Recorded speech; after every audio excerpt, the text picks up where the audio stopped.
What if the reason you feel busy all the time is not because you have too much to do, but because you are doing the wrong things?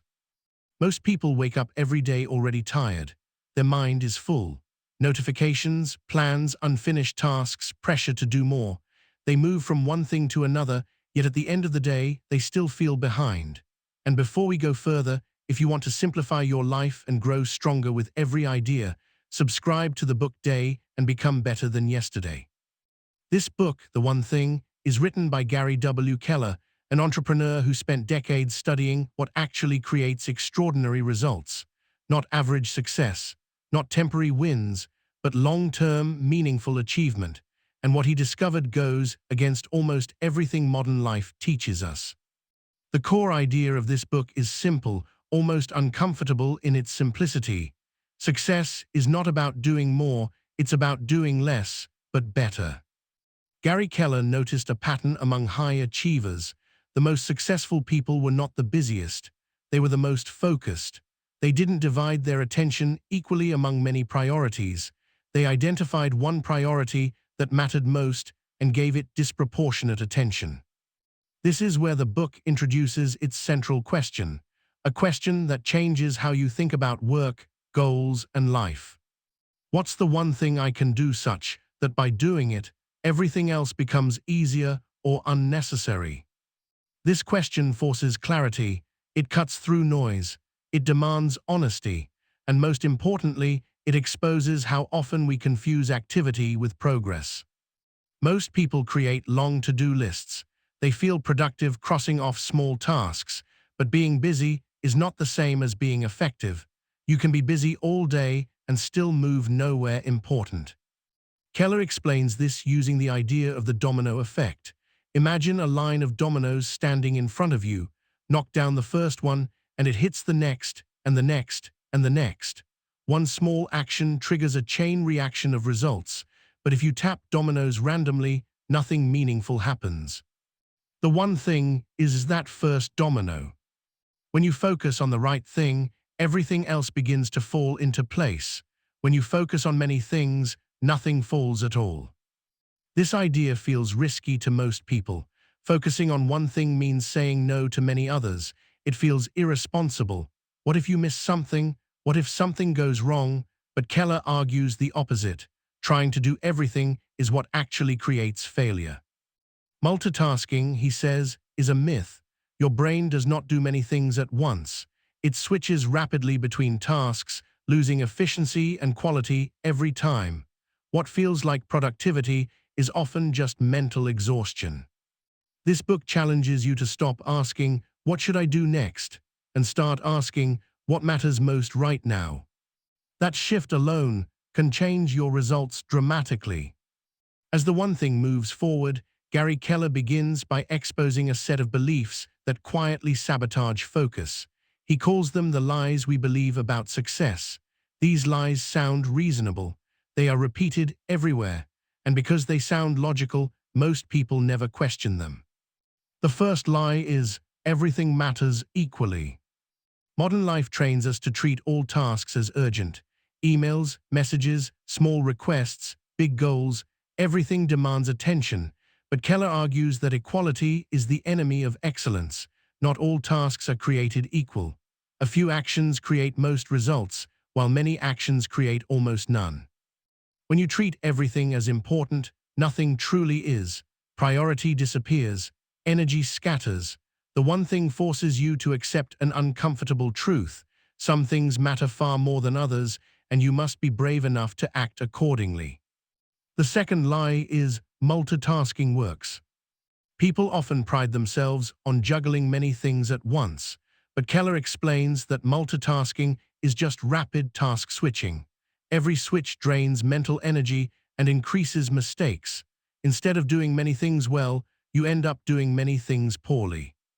Focus is not weakness, it is strength. Extraordinary results come from giving full attention to one task at a time, especially the task that matters most. The third lie is, a disciplined life is the key. This one surprises many people. Keller doesn't say discipline is useless. He says discipline is limited. Willpower runs out. You cannot rely on constant self-control to make good decisions all day long. This is why highly successful people don't depend on motivation. They design their environment and schedule to protect their focus. They build habits around their one thing so discipline is required less often. The fourth lie is willpower is always available. Willpower is like a battery. It drains as the day goes on. If you spend it on small decisions and distractions early in the day, you won't have enough left for what truly matters. This is why Keller emphasizes doing your most important work first. When energy is highest, when attention is strongest, your one thing deserves your best hours, not your leftovers. The fifth lie is a balanced life is ideal. This is perhaps the most controversial idea in the book. Keller argues that balance is not always realistic during periods of achievement. Extraordinary success requires temporary imbalance. When you focus intensely on one area, other areas will receive less attention for a time. That is not failure, that is prioritization. Balance can return later. Mastery requires seasons of imbalance. Trying to keep everything perfectly balanced all the time often results in mediocrity everywhere. The final lie is big is bad. Many people are afraid to aim high. They keep goals small to avoid disappointment. Keller challenges this mindset. Big goals force you to think differently. They push you to find leverage instead of effort. Small goals encourage small thinking. These lies create busy lives with average results. Breaking them creates focused lives with extraordinary outcomes. At the center of the one thing is a question so simple that many people underestimate it. But this question, when asked consistently, has the power to reshape your decisions, your habits, and your future. Gary Keller calls it the focusing question. What's the one thing I can do such that by doing it, everything else becomes easier or unnecessary? This question works because it forces you to think in terms of leverage instead of effort. Instead of asking what you should do next, it asks what truly matters most. It pushes you to identify the cause instead of treating the symptoms. Most people live in reaction mode. They respond to whatever feels urgent: messages, requests, small problems. The focusing question pulls you out of reaction and into intention. What makes this question powerful is that it works at every level of life. You can ask it for your career. What's the one thing I can do in my work that would move everything forward? You can ask it for your health. What's the one thing I can do today that would improve my energy long term? You can ask it for relationships. What's the one thing I can do to strengthen this connection? You can even ask it for your personal growth. What's the one habit that would make all other habits easier? The question does not give easy answers. It demands clarity. Often, the true one thing is uncomfortable because it requires focus, effort, or saying no to distractions. Keller emphasizes that success is sequential, not simultaneous. You don't do everything at once. You line up priorities and knock them down one by one, like dominoes. This is why the book stresses goal setting to the extreme. You start with a long-term goal. Then you ask the focusing question again and again, working backward. What's the one thing I can do this year? This month? This week? Today? Right now? Each answer becomes the next step in a clear path. Instead of feeling overwhelmed, you gain direction. Keller also introduces the idea that the one thing should stretch you. It should be slightly uncomfortable. If it feels too easy, it probably isn't powerful enough to create meaningful change. This approach eliminates busy work. When you know your one thing, many tasks lose importance. You stop filling your day with noise and start protecting your time. Another key insight here is that clarity reduces stress. Most stress comes from competing priorities. When everything feels important, your mind never rests. When one thing stands out, focus becomes natural. The focusing question is not a one-time exercise. It's a habit. You return to it whenever you feel scattered or stuck. In a world designed to distract you, asking the right question repeatedly is an act of self-respect. Once you identify your one thing, the next challenge is protecting it. Gary Keller makes this clear: focus without protection is fragile. The world will not protect your priorities for you. You must design your time to do that. This is where the book introduces time blocking. Time blocking means scheduling time for your one thing first, before anything else. Not squeezing it into leftover hours. Not hoping you'll find time later. You literally block time on your calendar and treat it as non-negotiable. Keller explains that your calendar is a mirror of your priorities. If your one thing is not on it, it is not truly a priority. Most people start their day reacting. Emails, messages, requests. By the time they think about important work, their energy is already drained. The one thing deserves your best hours, not your leftovers. This is why Keller recommends doing your most important work early, when willpower and attention are strongest. Protecting mornings is not about waking up earlier for the sake of it. It's about respecting your mental peak. Distractions are the real enemy of great work, and they rarely look dangerous. They look small, harmless, and urgent: a quick reply, a short check, a minor task, but each interruption breaks concentration and steals momentum. Keller argues that saying yes to distractions is often easier than saying no to people, but every yes costs you progress on your one thing. Focus requires courage, the courage to disappoint temporarily in order to succeed permanently. Another important idea here is saying no with clarity. When your priorities are vague, saying no feels selfish. When your one thing is clear, saying no feels responsible. You're not rejecting people, you're honoring purpose.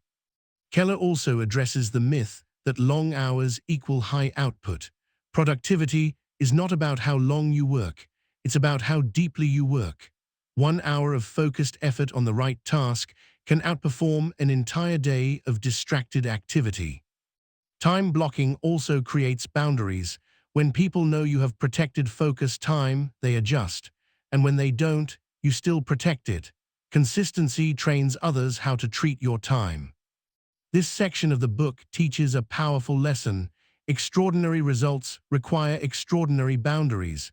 Not permanent isolation, but intentional structure. You don't need to control your entire day. You only need to protect the time that matters most. At this stage of the book, Gary Keller shifts attention from time to habits and environment, because focus cannot rely on motivation alone. Motivation is unpredictable. Habits are reliable. Keller explains that success becomes sustainable only when your one thing turns into a habit. When the right action becomes automatic, you no longer fight resistance every day. You simply show up. Most people wait to feel motivated before they act. Keller argues the opposite. Action creates motivation, not the other way around. When you take the first small step, momentum follows. When you wait, momentum never arrives. This is why habits matter more than willpower. Willpower is limited. Habits conserve energy. Once a habit is formed, it requires less effort to maintain than to avoid. Keller encourages starting small, even embarrassingly small. 1 focused hour, 1 daily action, 1 protected routine. Small actions, repeated consistently, build identity. You stop trying to be focused and start becoming a focused person. Environment plays a huge role here. Your surroundings either support your one thing or fight it. If distractions are always within reach, focus will always feel like a struggle. High achievers design their environment so the right action is easy and the wrong action is hard. This could mean turning off notifications during focus time, creating a dedicated workspace, keeping tools for your one thing visible, removing friction that slows you down. Keller emphasizes that success is less about self-control and more about self-design.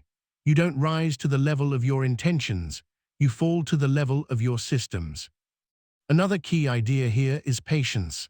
Habits take time to form. Focus deepens gradually. Many people quit too early because results don't appear immediately. Keller reminds us that mastery is delayed. The payoff comes after consistency, not before. This part of the book also highlights the importance of energy management. Focus requires fuel. Sleep, nutrition, and rest are not distractions from success. They support it. When energy is low, focus collapses, no matter how strong your intentions are. Keller challenges the idea that hustle means constant grind. Sustainable success respects recovery. Burning out does not make you dedicated, it makes you ineffective. When habits, environment, and energy align, focus stops feeling forced. It becomes natural. The one thing no longer feels like pressure, it feels like direction. As the one thing comes to a close, Gary Keller leaves us with a message that feels both simple and demanding. Extraordinary results come from ordinary actions done with extraordinary focus. This book is not about doing everything. It's about choosing one thing and doing it exceptionally well over and over until the results compound. Most people never fail because they are incapable. They fail because their attention is divided. They try to climb many mountains at once and end up stuck halfway on all of them. Focus turns effort into progress. The core lesson of this book can be summarized in one sentence. Success is built sequentially, not simultaneously. You don't chase 10 priorities at the same time. You line them up and knock them down one by one. Keller reminds us that clarity creates confidence. When you know your one thing, decisions become easier, distractions lose power, time stops slipping away unnoticed. You stop reacting to life and start directing it. This does not mean life becomes simple or easy. It means it becomes intentional. There will be seasons where focus feels lonely, seasons where saying no feels uncomfortable, seasons where imbalance is necessary, but those seasons are what make extraordinary outcomes possible. Balance, Keller argues, is not something you maintain every day. It's something you return to over time. You lean into what matters most now, trusting that attention can shift later. The most powerful shift this book offers is not productivity, it's identity. You stop seeing yourself as someone who is busy and start seeing yourself as someone who is effective. When your one thing becomes clear, your days gain structure, your effort gains leverage, your goals gain momentum. This book challenges you to stop asking, "What can I do today?" and start asking, "What must I do today?" That one question can save years of scattered effort. In the end, the one thing is not about work. It's about living deliberately, about respecting your time, energy, and potential. You don't need more time. You don't need more tools. You don't need more motivation. You need more clarity. When you commit to your one thing, everything else begins to align around it. Progress becomes visible, stress decreases, and the results, over time, speak for themselves. The path to extraordinary success is narrow, focused, and simple. But simple does not mean easy. It means powerful. And that is the one thing that changes everything.